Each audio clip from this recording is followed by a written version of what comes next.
is it the person that has gotten much of this? Or is it only the work? Or is it a combination? I don't know. It really mystifies me. Just 8 years later, on April 5th, 1916, Gregory Peck was born in La Jolla, California. One of the most actors from the 1940s to the 1960s, Peck often took on the role. In 1983, the Oscar award-winning actor spoke to Entertainment Tonight about what it's like to win awards. Some years back, I was nominated for an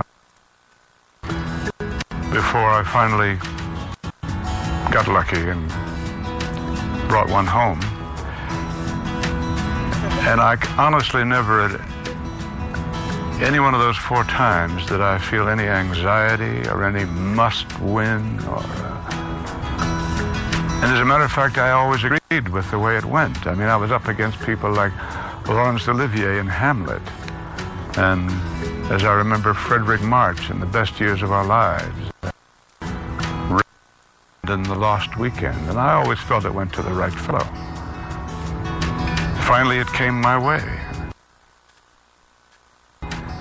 It happens or it doesn't. On this day in 1937, Colin Powell was born.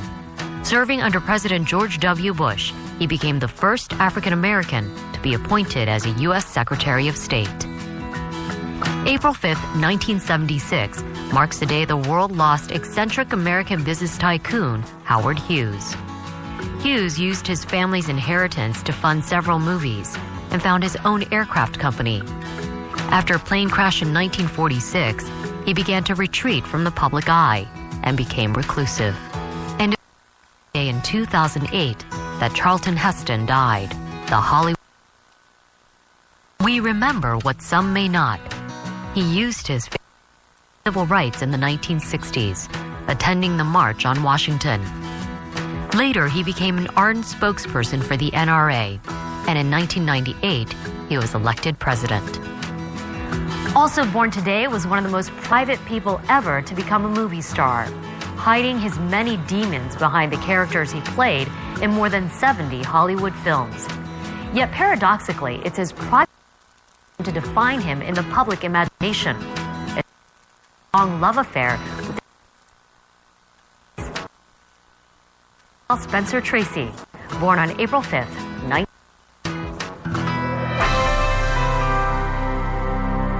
What do you do for a living? I live. Close your eyes a minute. Close them. Now open.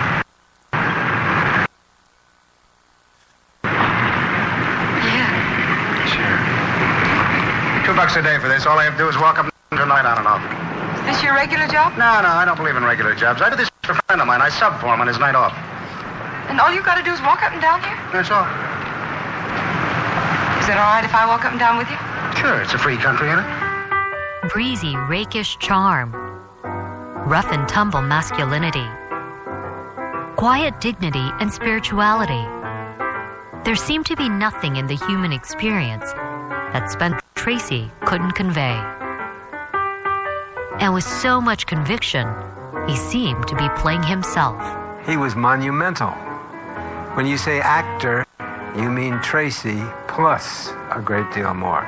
He was such a tremendous man. He invented the pregnant pause. His sense of timing and comedy and drama was impeccable. He was everything that an actor should be. He pretended that he wasn't. He pretended that he didn't even care. But he's the man who invented the phrase that improvisation was perspiration. It's because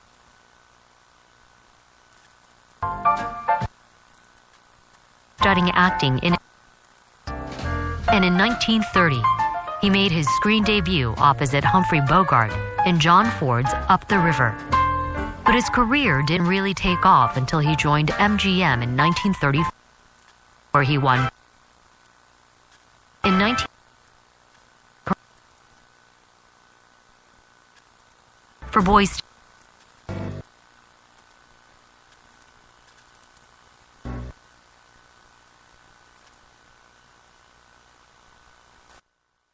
touring co-star.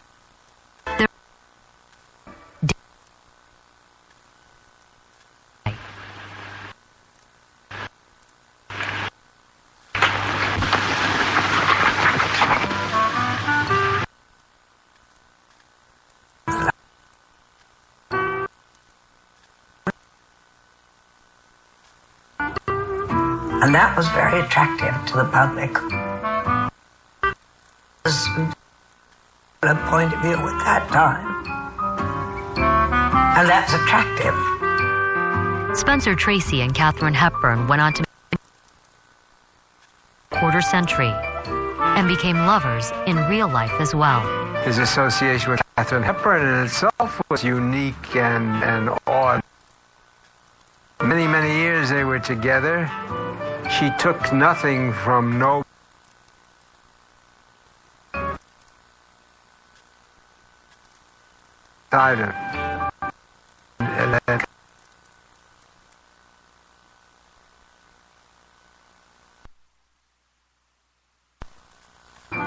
What the hell are you doing down there?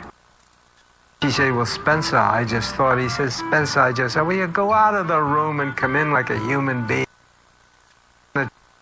I said, that was Tracy. Tracy was, and those as a Catholic would not divorce her. So he and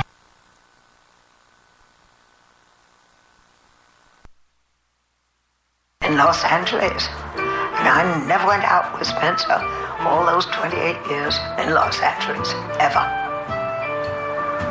So that we didn't sort of make a spectacle of a relationship that might have been. Why did they do that, you know? It's how they did it, with great dignity. And it was the greatest love story I think I've ever seen. Tracy was also a deeply troubled man and a chronic alcoholic. Hepburn did her best to ease his pain.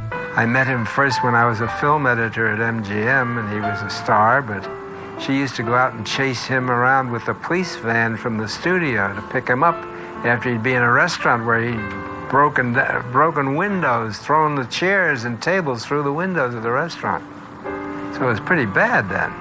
And by 1967, his health was ruined.